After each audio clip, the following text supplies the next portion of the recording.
اور ویسے کا تیسا ہی ہوتا ہے. یاد رکھیں اگر کوئی چیز بن میں بھی ڈالنی پڑے نا تو اس نیت سے ڈالا کریں جو ذرا غیر ضروری ہو، کہ کئی اللہ کی مخلوق بیچاری غریب بن کھول کھول کے چیزیں ضرورت کی نکالتی، یہ ان کے کام آ جائے گی، کوئی بات نہیں. آپ کو پتا ہے کئی لوگ بوتلیں اس میں سے نکالتے ہیں، کینز نکالتے ہیں، کاغذ نکالتے ہیں، کوئی بھی پرانی شرانی چیز جو انہیں مل جاتی ہے وہ نکالتے ہیں اور پھر ان کو اکٹھا کر کر کے بیچ کے رات کی روٹی کھاتے ہیں. تو اگر آپ نے کوئی بھی غیر ضروری چیز اس نیت سے ڈال دی اس میں، چلو ان کے کام آ جائے گی، میں اپنا لالچ تو دور کروں، جانے دوں، چھوڑو اس کو، بہت رکھ لی اپنے پاس، تو اس چھوٹی سی نیکی کو بھی حقیر نہ سمجھے. وما عند اللہ خیر، اب اس میں سے بھی جو اللہ کے پاس بھیج دیا وہ سب سے بہتر ہے، خیر بہتر ہے، اچھا ہے. وہ جو وہاں جا کے لوگے وہ اچھا ہے.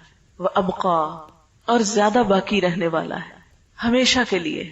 اگر دنیا میں بھی آپ کے پاس سب سے اچھی چیزیں ہیں تو بھی ان کو بقا نہیں، کوئی ٹوٹ جاتی ہے، کوئی پرانی ہو جاتی ہے، کوئی میلی ہو جاتی ہے، کوئی گم ہو جاتی ہے.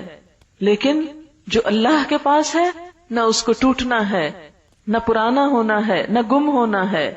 ابقا، ایور لاسٹنگ، ہمیشہ رہنے کے لیے ہے.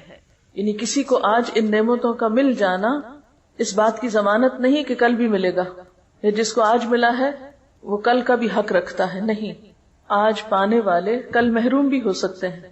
ہاں، ان نعمتوں کی حفاظت اور ان کو باقی رکھنے کا گر کیا ہے، طریقہ کیا ہے، ان کو ہمیشہ کے لیے کیسے بچایا جائے، کیسے پریزرو کیا جائے، کس طرح ان سے فائدہ اٹھایا جائے، اس کے لیے آج ان نعمتوں کے ساتھ کچھ صفات اور کچھ کوالٹیز اپنے اندر پیدا کرنے کی ضرورت ہے. ان میں سب سے پہلی چیز جو یاد رکھنے کی ہے وہ کیا کہ للذین آمنوا، یہ سب ان لوگوں کے لیے ہے جو ایمان والے ہیں. نمبر 2، وعلی ربہم یتوکلون، وہ اپنے رب پر بھروسہ رکھتے ہیں. توکل کرنا اور نہ کرنا دو مختلف طرح کی نفسیات ہیں، دو مختلف رویے ہیں. توکل کرنے والے، اپنے رب پہ بھروسہ کرنے والے اور طرح جیتے ہیں، اور مایوس شخصیتیں اور طرح جیتی ہیں. نا امیدی اور مایوسی انسان کو ایک مختلف راہ پر لے جاتی ہے. وما عند اللہ خیر وابقا للذین آمنوا وعلی ربہم یتوکلون، اللہ پہ بھروسہ کرنے والوں کو ہی زیادہ ملا کرتا ہے، وہی باقی رہنے والی نعمتیں حاصل کر سکتے ہیں. ایمان کا تو مطلب ہی ہے مان جانا، یقین کر لینا، اور یہ جنم دیتا ہے کس کو؟ اعتماد اور بھروسے کو. جو شخص اپنے رب پر ایمان رکھتا ہے وہ ایک ایسا مضبوط سہارا تھام لیتا ہے جس کو کبھی بھی ختم نہیں ہونا، کبھی بھی نہیں ٹوٹنا.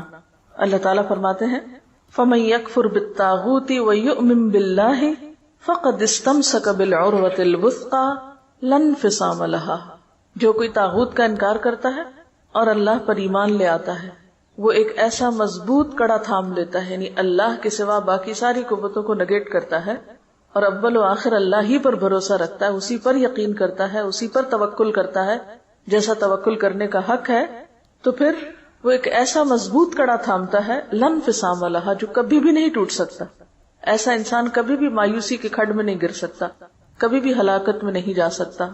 واللہ سمیع علیم، وہ ہر موقع پر اپنے رب کو پکارتا ہے جو سننے والا ہے، جاننے والا ہے.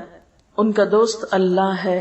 اللہ ولی الذین آمنوا، ایسے لوگوں کو اپنے رب کی دوستی نصیب ہوتی ہے، اس کی معرفت نصیب ہوتی ہے. یخرجہم من الظلمات الی النور، پھر انہیں اپنے رب کی رحمت سے روشنی نصیب ہوتی ہے، نور نصیب ہوتا ہے. اور یہ نور اسی کو نصیب ہو سکتا ہے جو حقیقی معنوں میں ایمان رکھتا ہو اور اپنے رب پر بھروسہ کرتا ہو. وہ پھر مایوسیوں کے اندھیرے میں نہیں رہتا، اللہ تعالیٰ اس کو مایوسیوں کے اندھیرے میں نہیں چھوڑتا. یعنی ایمان میں آنا بذات خود ایک نور کا پانا ہے، اور پھر جب ایک روشن راستہ اس کو نظر آ جاتا ہے تو وہ اس کے اوپر چل پڑتا ہے. یخرجہم من الظلمات الی النور، اس کے برعکس والذین کفروا اولیاءہم الطاغوت یخرجونہم من النور الی الظلمات اولئک اصحاب النار ہم فیہا خالدون. تو بات یہ ہے کہ جن کے دل ایمان سے لبریز ہوتے ہیں اور پھر اس کے نتیجے میں توکل سے معمور ہوتے ہیں، پھر ان کی زندگیوں میں مایوسی اور پریشانی اور خوف اور غم اور تمام منفی کیفیات دور ہونے لگتی ہیں، وہ ان کو گھیر نہیں سکتی.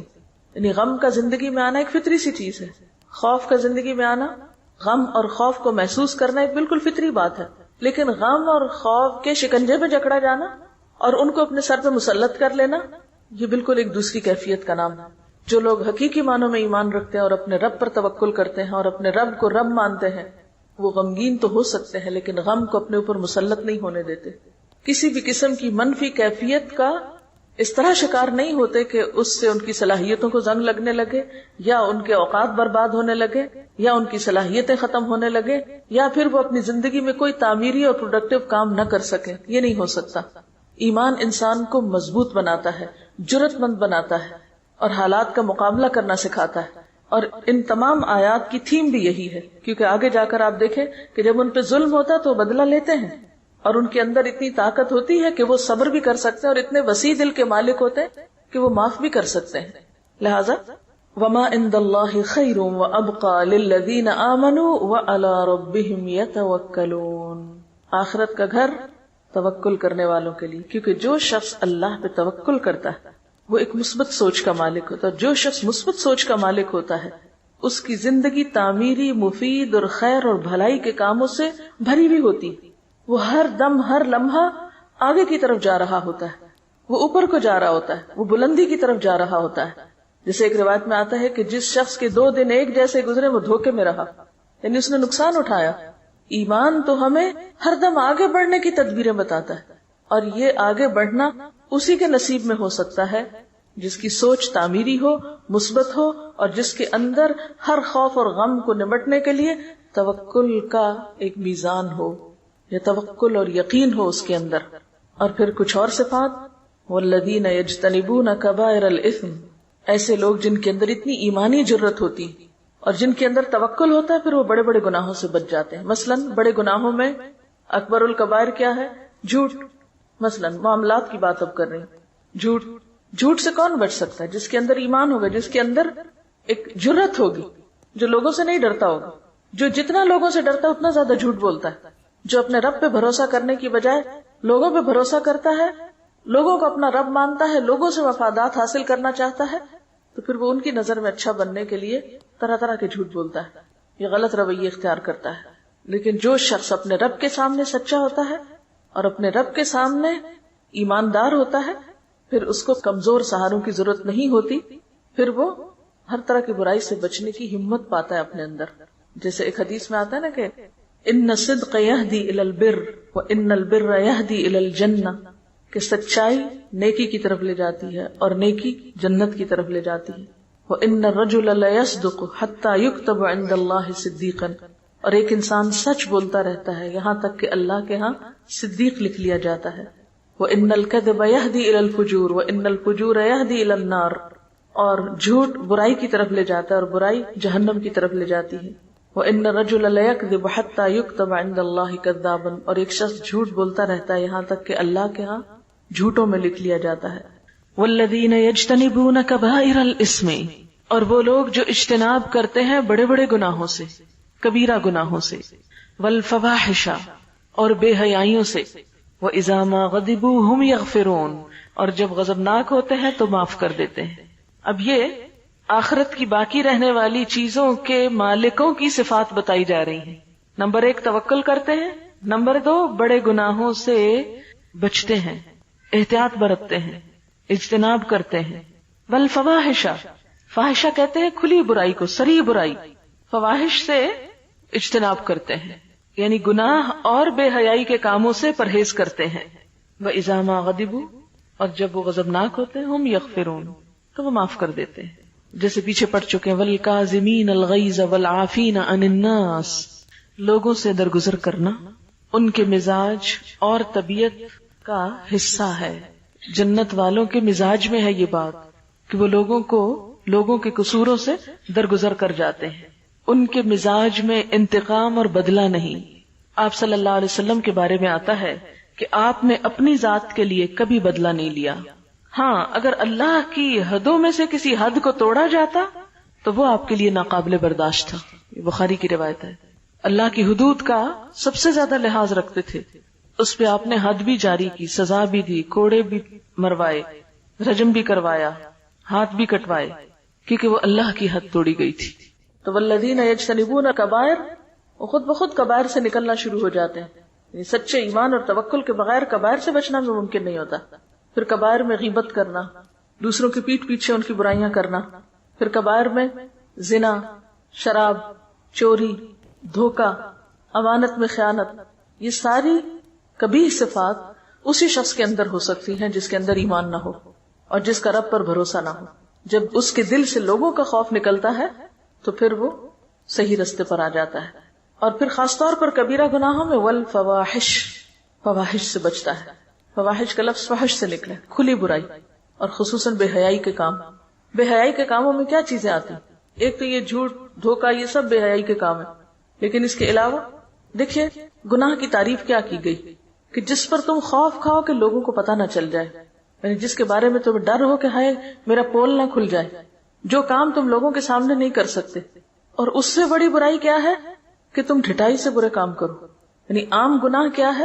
کبیرہ گناہوں میں بہت سے گناہ آتے ہیں جو کھلے کیے جائیں یا چھپے کیے جائیں، لیکن فواحش وہ ہیں جو کھلے عام کیے جائیں.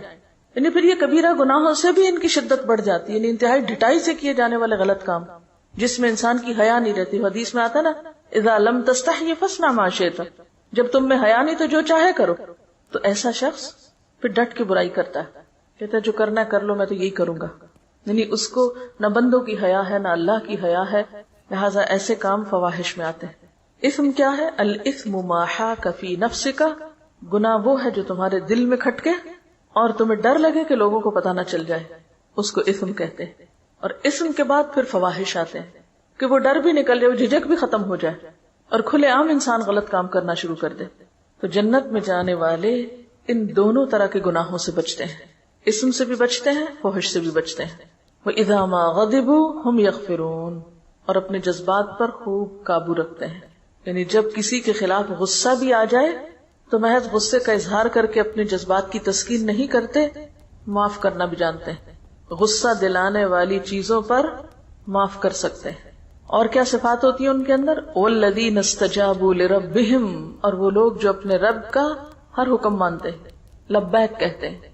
استجابت کیا ہوتی ہے کہ رب کے کسی بھی حکم کے بارے میں ان کے اندر کوئی کمپلیکس نہیں ہوتا، اطاعت کے راستے میں کوئی چیز رکاوٹ نہیں ہوتی. رب کی پکار پر فوراً لبیک کہتے ہیں. رب کی بات سنتے ہی کیا کرتے؟ سمعنا واطعنا، ہم نے سنا اور ہم مان لیتے. کوئی حکم سنا، جی اللہ تعالیٰ ہم ایسا ہی کریں گے. یہ نہیں کرتے یہ کیوں ہے، یہ کیسے ہے، حجت بازی، بحث مباحثہ نہیں. سمعنا واطعنا، کسی بھی بات کے لیے اتنا ہی کافی ہے کہ وہ اللہ کا حکم ہے. اس کی کوئی ریزن سمجھ میں آتی ہے یا نہیں، بس اتنی ریزن ہی بہت ہے کہ وہ اللہ کا حکم ہے.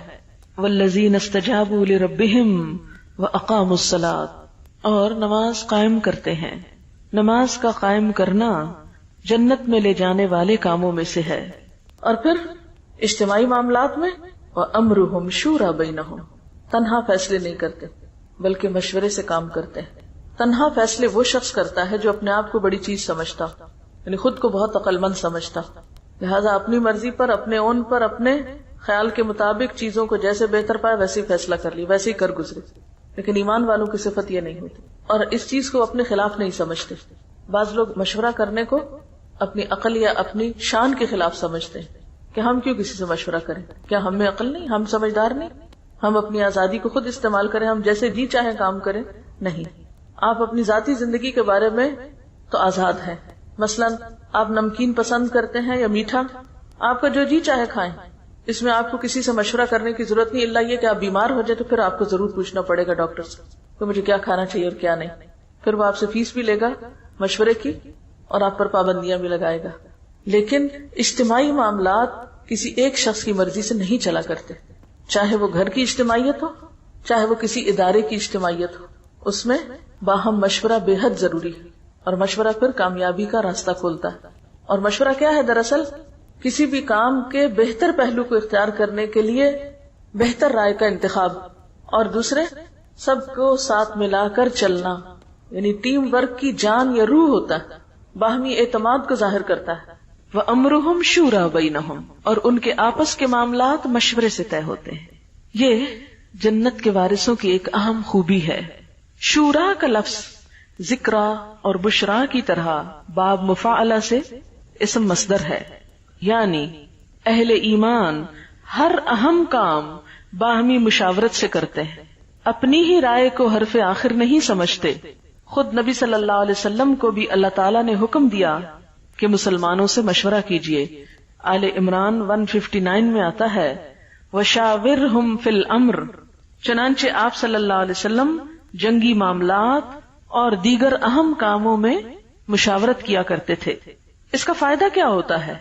اس سے ان لوگوں کی حوصلہ افزائی ہوتی ہے جن سے مشورہ کیا جاتا ہے، اور دوسرا فائدہ کیا ہوتا ہے کہ کسی کام کے اہم حصے نمایاں ہو جاتے ہیں، کیونکہ ہر شخص اپنے اپنے اینگل سے دیکھ رہا ہے۔ مثلا اگر ہم نے اس کمرے کا حدود اربع بیان کرنا ہو تو اگر صرف میں ایکسپلین کرتی رہوں گی تو بات پوری نہیں کر سکوں گی۔ کیوں؟ اس لیے کہ میں صرف اپنے سامنے والی چیز کو دیکھ رہی ہوں۔ اگر میں آپ کو بھی شریک کر لوں گی تو آپ ان چیزوں کو دیکھ رہے ہیں جو میرے پیچھے ہیں، جو مجھے نظر نہیں آ رہی۔ اس طرح ایک مکمل پکچر بن جائے گی، ٹھیک ہے نا؟ مشورہ بھی ایسا ہی ہوتا ہے۔ کسی بھی معاملے کے بارے میں جب مشورہ کیا جاتا ہے آمنے سامنے بیٹھ کر، تو ایک شخص ایک اینگل سے دیکھتا ہے، دوسرا دوسرے سے، اور اس طرح وہ پوری چیز سامنے آ جاتی ہے۔ اور ہم دیکھتے ہیں کہ نبی صلی اللہ علیہ وسلم نے زندگی کے بہت سارے معاملات میں مشورے کیے۔ اس کے بعد صحابہ کرام کا بھی یہی طریقہ تھا۔ حضرت عمر رضی اللہ تعالی عنہ جب نیزے سے زخمی ہو گئے اور زندگی کی کوئی امید باقی نہ رہی تو امر خلافت کی مشاورت کے لیے 6 آدمی نامزد فرمائے۔ حضرت عثمان، حضرت علی، طلحہ، زبیر، سعد اور عبد الرحمن بن عوف۔ انہوں نے باہم مشورہ کیا اور آپس میں مشورے کے علاوہ اور لوگوں سے بھی مشورہ کیا، اور اس طرح حضرت عثمان کو خلافت کے لیے نامزد کر دیا گیا۔ بعض لوگ یہ سمجھتے ہیں کہ قومی اور اجتماعی سطح پر ہو تو مشورے سے مراد جمہوریت ہے۔ نہیں، اس لیے کہ جمہوریت میں ہر کہ و میں سے مشورہ کیا جاتا ہے، جو بھی سلیکٹ ہو کے آ جائے، خواہ وہ اس چیز کا اہل ہو یا نہ ہو۔ اب آپ دیکھیں کہ اس وقت دنیا میں جہاں جہاں جمہوریت ہے، پارلیمنٹ موجود ہے، وہاں پر جو ممبرز ہوتے ہیں، MNAs ہوتے ہیں، مختلف علاقوں سے آئے ہوئے، ان میں سے اکثریت ایسی ہوتی ہے جو امور مملکت کو، دنیا کے حالات کو کچھ بھی نہیں جانتے ہوتے۔ کسی کام کو کیسے چلانا ہے، کیسے کرنا ہے، ان کے پاس کوئی تجربہ نہیں ہوتا۔ ان کا سب سے بڑا کریڈٹ یہ ہے کہ وہ لوگوں کے پسندیدہ شخصیتیں، لوگوں نے انہوں نے بھیج دیا ہے۔ وہ آگے جا کے کیا کرتے ہیں، کیا نہیں کرتے، کچھ خبر نہیں۔ کئی ایک لوگ تو پڑھنا لکھنا بھی نہیں جانتے، کئی ایک لوگ دنیا کی تو کیا اپنے آپ کی خبر نہیں رکھتے۔ اس لیے وہ جو نظام پھر چلاتے ہیں وہ آپ کے سامنے ہے۔ اگر آپ نے ایک بلڈنگ بنانی ہے تو مشورہ ٹانگے والے سے کریں گے، فلمی اداکار سے کریں گے، کیونکہ یہاں تو کھلاڑی بھی آ رہا ہے، اداکار بھی آ رہا ہے، ٹانگے والا بھی آ رہا ہے، کاشتکار بھی آ رہا ہے، اسمبلی کا ممبر بن کے مشورے دینے لگے ہیں یہ لوگ حکومت چلانے کو۔ تو بلڈنگ بنانے کے لیے تو آپ کو مشورہ کرنا ہے کس سے؟ آرکیٹیکٹ سے، انجینئر سے، متعلقہ افراد سے، اور ملک چلانے کے لیے مشورہ کر رہے ہیں آپ ان حضرات سے۔ خیر، میرا فیلڈ نہیں ہے سیاست، اس لیے زیادہ بات نہیں کروں گی، جو فیلڈ نہ ہو اس پر زیادہ نہیں بولنا چاہیے۔ بہرحال وَأَمْرُهُمْ شُورَى بَيْنَهُمْ، مشورے کا جب اللہ نے حکم دیا، اور یہ دیکھیں ان صفات میں سے ہے جو جنت میں لے جانے والی ہیں۔ اس کو معمولی صفت نہ سمجھے، یہاں پر معمولی چیز نہ لیں اس کو کہ ٹھیک ہے دل چاہے گا مشورہ کریں گے، نہیں تو نہیں صحیح، نہیں، آپ کو کرنا ہے اگر آپ جنت میں جانا چاہتے ہیں۔ اب آپ دیکھیں کہ مشورہ جہاں کرنا ضروری ہے وہاں ہر معاملے اور ہر چیز میں بھی نہیں کرنا ہوتا۔ مثلا میں کھانا کھاؤں کہ نہ، اب اس پر مشورے کی نہیں ضرورت، نماز پڑھوں یا نہ۔ اگر آپ اکثریت کہہ دیں گے مجھے نماز پڑھنی چاہیے تو میں پڑھ لوں گی، اگر آپ کہ نہیں آپ کو کوئی بات نہیں، آج آپ نہ پڑھیں، تو میں کو نہیں، میں نہیں پڑھ رہی، سب نے مجھے مشورہ دیا تھا نماز نہ پڑھنا، تو اللہ تعالیٰ آپ نے کہا تھا مشورہ کرنا۔ تو ایسے معاملات میں مشورہ نہیں ہے۔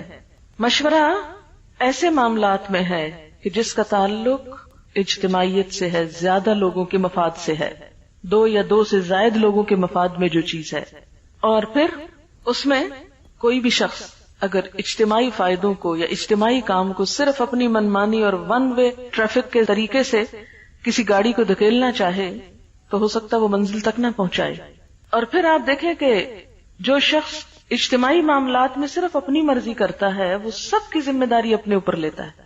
اگر کام غلط ہو گیا تو اس کا مطلب کیا ہے کہ قصوروار وہی ہے، جب مشورے سے ہوا تو اس ذمہ داری کو سب نے بانٹ لیا، تو یہ ایک فائدہ ہو جاتا ہے مشورے کا. اور پھر اسی طرح مشورہ اس لیے بھی مفید ہے کہ جو معاملہ سب سے متعلق ہے اس میں سب کو باخبر بھی رکھا جائے، سب کو پتا ہو کہ ان کے بارے میں کیا ہو رہا ہے. پھر اسی طرح یہ ہے کہ اجتماعی معاملات کو چلانے کے لیے جس شخص پر ذمہ داری ڈالی جائے وہ بھی مشورے سے ہو، تاکہ لوگوں کی پسند کے مطابق، یعنی اللہ کی پسند تو بہرحال اوپر ہے، عام روزمرہ مثلاً چھوٹی چھوٹی چیزوں میں جو ذمہ داری دی جاتی ہے انتظامی امور میں، تو اس میں اہلیت کے ساتھ لوگوں کی رائے لینے میں، مشورہ کرنے میں کہ کس شخص کو کس چیز پر متعین کیا جائے، نقصان کی بات نہیں. پھر ایسے لوگ مشورہ دیں جو اہل ہوں. پھر اپنے ضمیر اور ایمان کے مطابق کسی لالچ کے یا کسی خوف کے دباؤ میں نہ مشورہ دیں.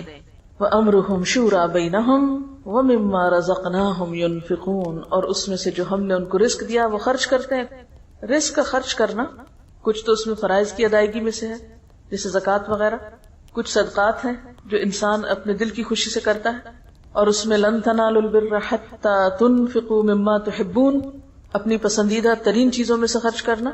اور پھر خاص طور پر اپنی غلطیوں کے کفارے کے لیے، گناہوں کے ازالے کے لیے، مصیبتوں کو ٹالنے کے لیے، کیونکہ ہر گناہ مصیبت کا سبب ہوتا ہے.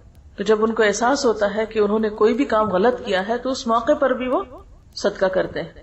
یعنی صدقہ مومن کی عادات میں سے ہونا چاہیے، یعنی ہر روز کچھ نہ کچھ صدقہ کرنا چاہیے. اگر مال میں سے کچھ بھی نہیں پاتے، حالانکہ ایسا نہیں ہے کہ کچھ بھی نہیں پاتے، اگر آپ کے پاس 2 لقمے ہیں کھانے کو تو آپ ایک یا آدھا کسی اور کو بھی دے سکتے ہیں. جیسے نبی صلی اللہ علیہ وسلم فرمایا کہ آگ سے بچنے کی فکر کرو، خاک کھجور کا آدھا ٹکڑا ہی کیوں نہ ہو. پوری کھجور نہیں خرچ کر سکتے تو آدھی سے. اب ہم میں سے کتنے ہی لوگ ہیں جو مثلاً کلو بھر 2 کلو بھر کھجوریں خرید کے اپنے گھر رکھ سکتے ہیں، اور جب گھر سے نکلیں تو اپنی جیب میں تھوڑی سی لے چلیں، راستے میں جو بھی نظر آئے اس کو آفر کرتے چلے جائیں. آسان طریقہ ہے صدقہ کرنے کا. لیکن عموماً ہم اس طرف توجہ نہیں کرتے کہ ہر روز صدقہ کرنا چاہیے. یہ چھوٹی سے چھوٹی چیز بھی صدقہ کی جا سکتی، کیونکہ ہم کوتاہیاں روز کرتے ہیں، ہم غلطیاں روز کرتے ہیں، لہذا ہمیں روزانہ صدقہ کرنے کی ضرورت ہے. تو وَمِمَّا رَزَقْنَاهُمْ يُنْفِقُونَ، جو رزق ہم نے ان کو دیا اس کو اکٹھا کر کے نہیں رکھتے رہتے، صرف اپنی ذات کے لیے نہیں کرتے، اس میں سے وہ نکالتے رہتے. یہ ان کی عادت ثانیہ ہوتی، مسلسل وہ اس کے بارے میں سوچتے رہتے ہیں. کیونکہ بہت سے ڈپریشن، بہت سے دل کے بوجھ اور بہت سے غم کا علاج صدقہ ہے. نہ صرف یہ کہ پچھلے بوجھ دھونے اور ہٹانے کا ذریعہ ہے، بلکہ آئندہ کی مصیبتوں اور بلاؤں سے بچنے کا بھی ذریعہ ہے. کہ صدقہ جو ہے بلائیں اس سے آگے نہیں بڑھ سکتی. آپ صدقہ کرتے ہیں اور بلا کو وہ پیچھے دھکیل دیتا ہے. تو ہم میں سے ہر ایک کے پاس کچھ نہ کچھ ضرور ہوتا ہے جسے ہم دوسروں پر خرچ کر سکتے ہیں. لیکن اگر کچھ بھی نہیں، بالکل ہی مفلوق الحال ہے، تو پھر ایک مسکراہٹ یا ایک اچھی بات یا علم کا شیئر کرنا یا کسی کو رستہ دکھانا یا کسی کی بھلائی کا کوئی بھی کام، اس میں آپ شریک ہو سکتے ہیں. والذین اذا اصابہم البغی ہم ینتصرون، اور وہ لوگ جب ان کو کوئی زیادتی پہنچتی ہے تو وہ بدلہ لے لیتے ہیں. ابھی پیچھے تو معاف کرنے کی بات تھی، یہاں بدلہ لینے کی بات ہے. ہاں، اسلام نے انصاف کے دائرے میں رہتے ہوئے بدلہ لینے سے روکا نہیں. بدلہ لینے سے وہ عاجز نہیں ہوتے. اگرچہ معاف کر دینا پسندیدہ ہے، جیسے نبی صلی اللہ علیہ وسلم نے فتح مکہ کے موقع پر اپنے خون کے پیاسے مجرموں کے لیے عام معافی کا اعلان کر دیا تھا. حدیبیہ میں ان 180 لوگوں کو معاف کر دیا گیا جنہوں نے آپ کے خلاف ایک سازش تیار کی تھی. لبید بن عاصم یہودی جس نے آپ پر جادو کیا تھا، اس سے آپ نے کوئی بدلہ نہیں لیا. وہ یہودی عورت جس نے کھانے میں زہر ملایا تھا، اس کو بھی معاف کر دیا، حالانکہ اس کی تکلیف آپ آخر دم تک محسوس کر رہے تھے. ذات کے لیے نہیں لیتے تھے، اللہ کی حدود کے لیے لیتے تھے، لیکن ذات کے لیے بھی لینے کی اجازت ہے. اسلام ایسا دین نہیں کہ جو انسان کو مسکین بنا دے، راہب یا بھکشو بنا دے. شرافت کیا ہے کہ غالب ہوں تو مغلوب کا قصور معاف کر دیں، قادر ہوں تو درگزر کریں، اپنے سے چھوٹے انسان سے خطا ہو جائے تو چشم پوشی کریں، اور اگر کوئی بڑی طاقت ان کو دبانے کی کوشش کرے تو ڈٹ کے کھڑے ہو جائیں اور بدلہ لیں، اس کے ہاتھ روکیں. پھر یہ ہے کہ بدلہ لینے کے بھی 2 طریقے ہوتے ہیں. ایک یہ کہ غصے کو غصے کی شکل میں ظاہر کیا جائے، اور ایک احسن طریقے سے اس کا بدلہ لیا جائے. غصہ آنا، تلخی پیدا ہونا بالکل ایک نیچرل بات ہے، کوئی شخص اس سے بچا ہوا نہیں. ہر شخص کے اندر اللہ نے پتا رکھا ہے، وہ زہر کی پوٹلی، وہ اپنا کام کرتی ہے. لیکن اظہار کا طریقہ دوہرا ہو سکتا ہے. ایک یہ کہ غصے کو غصے کی شکل میں ظاہر کیا جائے، دوسرا یہ کہ غصے کو برداشت کی شکل میں ظاہر کیا جائے. اب اس کا مطلب کیا ہے کہ غصے کو جب ہم آپے سے باہر ہو کے ظاہر کرتے ہیں تو اس سے کام خراب ہوتے ہیں. مثلا آپ شدید غصے میں بول رہے ہیں، کسی کو کیا سمجھ آئے گی؟ چیخ چلا کے رو کے بول رہے ہیں، اگلے کے پلے ہی نہیں کوئی بات پڑے گی. اور ایک یہ ہے کہ غصہ ہے آپ ظاہر کر رہے ہیں لیکن ایک فرم انداز میں، جس سے دوسرے کو بات سمجھ میں بھی آ جائے، لیکن ری ایکشنری ہو کر نہیں. اس میں عموماً کیا ہوتا ہے؟ نقصان ہو جاتا ہے. کیونکہ جب آپ ری ایکشن ایسا کرتے ہیں تو دوسرے کو اور بھڑکا دیتے ہیں. وہ اگر طاقتور ہے تو آپ پہ اور ظلم کا اندیشہ ہے. اب یہ ساری صفات ہیں اہل جنت کی کہ جو جنت میں جائیں گے ان کے اندر یہ تمام صفات ہونی چاہیے. یہ کرائیٹیریا آپ کو میٹ کرنا ہے. مثلاً آپ کسی دوسرے ملک میں جا کر رہنا چاہتے ہیں، امیگریشن چاہتے ہیں، تو اس کے لیے آپ کو ایک سرٹن کرائیٹیریا میٹ کرنا پڑتا ہے. آپ کو کچھ ضروری چیزیں فراہم کرنی پڑتی. تو جنت کی امیگریشن کے لیے بھی، یہاں سے وہاں جانے کے لیے بھی آپ کے اندر ایک مخصوص کردار کا ہونا بے حد ضروری ہے. وہاں کے ویزا کے لیے بھی کچھ ضروری شرائط اور ریکوائرمنٹس ہیں. اگر آپ وہ پورا نہیں کرتے تو اندر جانے کے مستحق نہیں. اور ان میں سے یہ تمام چیزیں، جن میں سے ایک اہم چیز والذین اذا اصابہم البغی ہم ینتصرون، کہ جب ان کے ساتھ کوئی زیادتی کرتا ہے تو بدلہ لیتے ہیں. عام حالات میں ہمیں کیا کہا گیا ہے کہ درگزر کرو، معاف کر دو. لیکن جہاں انسان یہ دیکھے کہ محض معاف کرنے سے دوسرے کی اصلاح نہیں ہو سکتی تو وہاں ایک حد کے اندر رہتے ہوئے وہ بدلہ لے سکتا ہے. لیکن کس طرح؟ وَجَزَاءُ سَيِّئَةٍ سَيِّئَةٌ مِثْلُهَا، برائی کا بدلہ اگر برائی سے دینا ہے تو اتنی ہی برائی کی اجازت ہے جتنی تم پر کی گئی، صرف اسی دائرے کے اندر. کیونکہ اگر تم نے ایک کے بدلے میں 2 گنا سزا دی کسی کو تو پھر کیا ہوگا؟ زیادتی ہو جائے گی، وہ مظلوم ہو جائے گا اور تم ظالم ٹھہرو گے. لیکن اس کے ساتھ ساتھ پھر مزید کیا سکھا دیا کہ اگرچہ بدلہ لینے کا حق ہے کیونکہ اسلام انصاف کا دین ہے، اس میں عدل ایک بہت اہم صفت ہے، لیکن اس کے باوجود افضل اور پسندیدہ کیا ہے؟ فمن عفا، جو کوئی معاف کر دے، واصلح، اور اصلاح کر لے اپنی تعلقات کی، فاجرہ علی اللہ، تو اس نے اپنا اجر اللہ کے ہاں محفوظ کر دیا، وہاں جا کر اس کو مل جائے گا، ضائع نہیں جائے گا. انہ لا یحب الظالمین، وہ ظالموں سے محبت نہیں رکھتا. ظالم کون ہے؟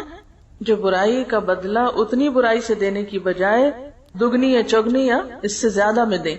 وَلَمَنِ انتَصَرَ بَعْدَ ظُلْمِهِ فَأُولَئِكَ مَا عَلَيْهِم مِّن سَبِيلٍ، لیکن اگر کوئی معاف نہیں کرنا چاہتا، درگزر نہیں کرنا چاہتا، بدلہ ہی لینا چاہتا ہے تو بدلہ لینے والے کو برا بھلا نہیں کہا جائے گا. یعنی بعض اوقات ایسا ہوتا ہے نا کہ جب کسی کی زیادتی کا جواب دیا جائے یا ظالم کا ہاتھ پکڑا جائے تو عموماً لوگ مظلوم کو چھوڑ کر ظالم کے ساتھ ہو جاتے ہیں کہ نہیں، چھوڑ دینا چاہیے تھا، بدلہ نہیں لینا چاہیے تھا. بعض اوقات ایسا ہوتا ہے نا کہ اگر ایک شخص نے اس نے قتل کیا، اب اس کی سزا کیا ہے؟ قتل. قتل کا بدلہ قتل ہے. اب اگر کوئی انصاف کی خاطر، بدلے کی خاطر اس شخص کو کیفر کردار تک پہنچاتا ہے اور اس شخص کو پھانسی ہو جاتی ہے یا وٹ ایور جو بھی طریقہ ہے بدلے کا، تو عموماً پھر عامت الناس کا رجحان کیا ہوتا ہے کہ نہیں، اس شخص نے توبہ کر لی تھی، معافی مانگ لی تھی، تو اب اس کو سزا نہیں ملنی چاہیے. نہیں، یہ حق اللہ نے کس کو دیا ہے؟ مقتول کے وارثوں کو دیا ہے. وہ چاہے تو معاف کر دیں، چاہے تو بدلہ لیں. جو بدلہ لے گا اس کو کوئی برا نہیں کہے گا.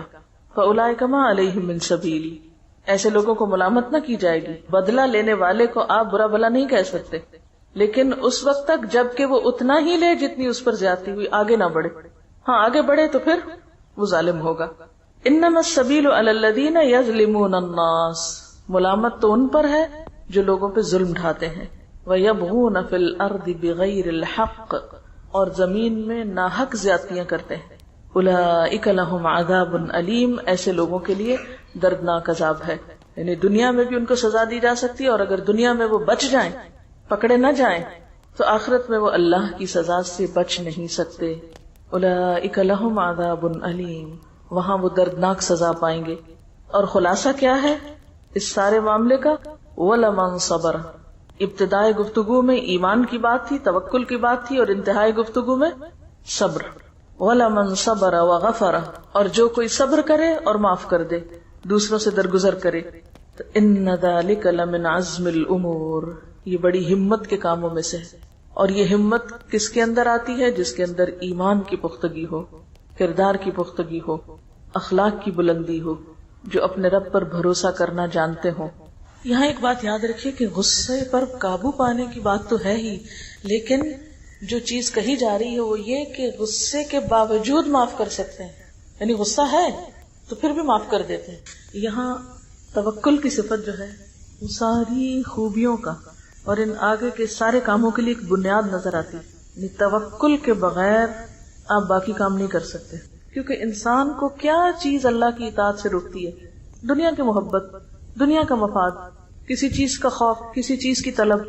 تو جب آپ کے اندر توکل آ جاتا ہے تو پھر آپ دنیا سے بے نیاز ہونے لگتے ہیں۔ جب بے نیاز ہو جاتے ہیں تو آپ کے اندر ایک بے خوفی کی کیفیت پیدا ہوتی ہے، یعنی خوف ختم ہو جاتا ہے آپ کے اندر سے، تو پھر آپ کے اندر ایک ایسی جرأت پیدا ہوتی ہے کہ آپ بڑے بڑے سٹیپ اٹھا سکتے ہیں۔ یہ ساری باتیں جو ہیں عزم الامور میں سے ہیں، بڑی ہمت کے کاموں میں سے ہیں۔ یہ ہمت کس کے اندر آتی ہے؟ جس کا اپنے رب پر بھروسہ ہو، جس نے اپنے رب کو پا لیا ہو۔ اصل بات یہی ہے کہ بنیادی کردار نہیں ہے ہمارے اندر۔ ایک بڑے سیناریو میں جب ہم چیزوں کو دیکھتے ہیں تو وہ سمٹ کے پھر چھوٹے میں آ جاتا ہے۔ ذات اور فرد کی اصلاح سے امت کی اصلاح ہو سکتی۔ یہ کام طویل ضرور ہے لیکن اس کے بغیر گزارا نہیں، کیونکہ جب تک بنیادیں مضبوط نہ ہوں۔ آپ دیکھیے کہ جیسے شورا ہی کی بات آپ نے کی، ہم سب اپنی اپنی زندگیوں میں غور کریں، ہمارے گھریلو معاملات کتنے فیصد باہم مشورے سے طے ہوتے ہیں؟ ہمارا کلچر کیا بتاتا ہے؟ جب مثلاً عموماً گھروں میں کوئی بڑا ایشو آتا ہے، کوئی شادی بیاہ کا معاملہ ہے یا کوئی پراپرٹی کی لین دین ہے یا کچھ بیچنا ہے ایون، تو کیا بعض اوقات صرف چند افراد اپنے مفادات کو سامنے رکھ کے فیصلہ نہیں کر لیتے؟ کیا وہ ان متعلقہ افراد کو شریک مشورہ کرتے ہیں کہ جو اس معاملے سے متعلق ہوتے ہیں یا ہوا بھی نہیں لگنے دیتے؟ اسی طرح اداروں میں آپ دیکھ لیجئے، لوکل سطح کی گورنمنٹ کے اداروں میں دیکھ لیجئے، پھر ایک حکومت کے اندر دیکھ لیجئے، پھر اس سے آگے بڑھ کر جو امت مسلمہ مختلف حکومتیں ہیں ان کا آپس میں ایک دوسرے پر اعتماد اور آپس میں ایک دوسرے کے ساتھ کیا تعلق ہے۔ تو جب تک ہمارے اندر یہ بنیادی اخلاق نہیں پایا جاتا اس وقت تک اللہ کی مدد آ نہیں سکتی، اور اس کی ابتدا ہم میں سے ہر ایک کو اپنی ذات سے کرنا ہے اور پھر اس کا شعور عام کرنا ہے اور دوسروں کے اندر بھی بیدار کرنا ہے۔ آپ دیکھیے کہ ایمان کے فوراً بعد توکل کا جو ذکر ہوا ہے یہ تمام چیزوں کے اندر آپ کو نظر آئے گا۔ مثلاً بڑے گناہوں سے بچنے کے لیے بھی توکل چاہیے۔ آپ جھوٹ بول کر، دھوکہ دے کر بہت کچھ نفع کما سکتے ہیں اپنی تجارت میں، لیکن آپ اپنے اصولوں پہ قائم رہتے ہیں، آپ دھوکہ اور فریب سے بچتے ہیں، کیا چیز آپ کو بچائے گی؟ توکل کہ نہیں، جس رب نے رزق دینا ہے وہ دے گا۔ جھوٹ اور فریب کے ذریعے میں اپنی آمدنی نہیں بڑھا سکتا۔ اسی طرح باقی گناہوں سے بچنا، فواحش سے بچنا، پھر اسی طرح یہ جتنی بھی اگلی صفات ہے، حتیٰ کہ نماز کے اندر بھی آپ دیکھیے، بعض اوقات ہم نماز کیوں مختصر کر دیتے ہیں، یہ کیوں جلدی پڑھتے ہیں کہ ہمیں کوئی اور فائدہ یاد آ رہا ہوتا ہے کہ وہ فلاں کام ہمارا چھٹ جائے گا، فلاں کام رہ جائے گا تو میں جلدی سے فلاں نفع کو حاصل کر لوں۔ ہمارے اندر ٹھہراؤ آ ہی نہیں سکتا، حکمت اور وزڈم آ ہی نہیں سکتی جب تک کہ توکل کی صفت ہمارے اندر نہیں۔ اور توکل کیا ہے کہ جب تک اللہ نہ چاہے کوئی فائدہ نہیں پہنچا سکتا، اور جب تک وہ نہ چاہے کوئی نقصان نہیں دے سکتا۔ ایک حدیث میں پڑھ رہی تھی اور اس میں توکل کا مفہوم بہت اچھی طرح سمجھ میں آتا ہے۔ قال رسول اللہ صلی اللہ علیہ وسلم لابن عباس، رسول اللہ صلی اللہ علیہ وسلم نے ابن عباس سے کہا، یا غلام، اے بچے، انی اعلمک کلمات، میں تمہیں چند باتیں سکھاتا ہوں۔ اب آپ یہ بھی دیکھ لیجئے کہ آپ صلی اللہ علیہ وسلم کی تعلیم صرف بزرگوں کے لیے نہیں تھی، ٹین ایجرز کے لیے بھی تھی۔ غلام جو ہے ٹین ایجر کو کہتے ہیں، ان کو بھی آپ نے تعلیم دی اور ان کو بھی براہ راست سکھایا۔ اور آپ دیکھیے کہ ایک غلام جو ہے، غلام سے مراد یہاں یعنی 13-14 سال کا بچہ ہے، تو اس کو آپ دیکھیے کہ کتنی زبردست بات سکھا رہے ہیں، اور اس ایج میں سکھا رہے ہیں کیونکہ یہی وہ ایج ہوتی ہے کہ جس میں توکل نام کی اور اعتماد اور یکسوئی نام کی کوئی چیز نہیں ہوتی۔ انسان بہت ہی ایک ایسے لاؤبالی پن سے گزر رہا ہوتا ہے کہ جس میں اس کے لیے زندگی توکل اور ٹھہر کے چلنے اور سوچ سمجھ کے کام کرنے کا نام نہیں ہوتی۔ بہرحال کہتے ہیں احفظ اللہ یحفظ کا، آپ صلی اللہ علیہ وسلم نے فرمایا کہ تم اللہ تعالیٰ کو یاد رکھو، وہ تمہاری حفاظت کرے گا۔ احفظ اللہ تجدہ تجاہک، اللہ کو یاد رکھو تم اسے اپنے سامنے پاؤ گے۔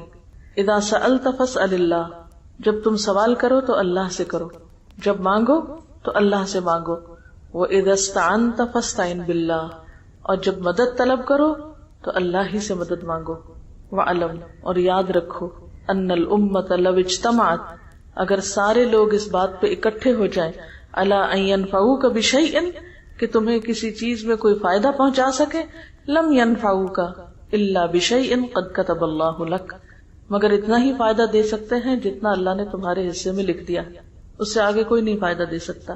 وَإِنِ اجْتَمَعُوا عَلَىٰ أَن يَضُرُّوكَ بِشَيْءٍ، اور اگر وہ سارے اکٹھے ہو جائیں کہ تمہیں کوئی نقصان دے دیں، لَمْ يَضُرُّوكَ إِلَّا بِشَيْءٍ قَدْ كَتَبَهُ اللَّهُ عَلَيْكَ، تو وہ تمہیں ہرگز بھی نقصان نہیں دے سکتے مگر وہی جو اللہ نے تمہارے لیے لکھ دیا ہو. رفعت الاقلام، قلم اٹھا لیے گئے، وجفت الصحف، صحیفے خشک ہو گئے. لکھنے کے بعد سیاہی جب خشک ہو جاتی ہے تو تحریر ثبت ہو جاتی ہے، پھر آپ اس کو مٹا نہیں سکتے، اس کو سمجھ نہیں کر سکتے.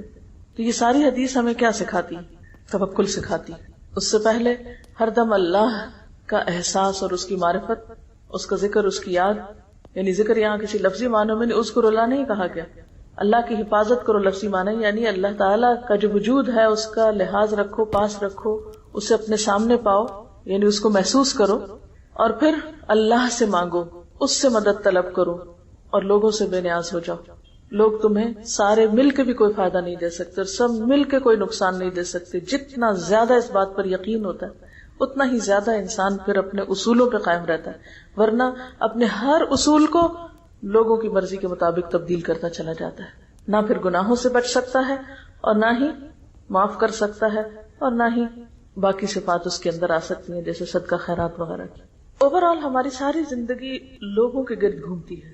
ہم پیپل سینٹرڈ لوگ ہیں، ہمارا مرکز و محور لوگ ہیں. یا اپنی ذات ہوتی ہے یا پھر لوگ ہوتے ہیں، اوپر نہیں اٹھتے اس سے. اور جب تک علی ربہم یتوکلون کی صفت نہیں آتی آپ کچھ بھی نہیں کر سکتے. جب ہم اللہ پہ بھروسہ نہیں کرتے تو یقیناً ہمیں کسی اور پہ بھروسہ کرنا پڑتا ہے، اور وہ سب کمزور سہارے ہیں جو خود بھی گرتے ہیں اور ہم بھی ان کے پیچھے گرتے ہیں. کسی نے لکھا ہے کہ عام زندگی میں کانفیڈنٹ اسے کہا جاتا ہے جسے اپنے اوپر بھروسہ ہوتا ہے اور نڈر ہو کر کوئی بھی غلط کام کر سکتا ہے. مگر اللہ کے ہاں کانفیڈنٹ وہ ہے جسے اللہ پر توکل ہو. جو نڈر ہو کر کوئی بھی غلط کام کر لیتا ہے وہ تو پھر فواحش کا شکار ہو جاتا ہے. سبحانک اللہم و بحمدک، نشہد ان لا الہ الا انت، نستغفرک و نتوب الیک. والسلام علیکم و رحمۃ اللہ وبرکاتہ.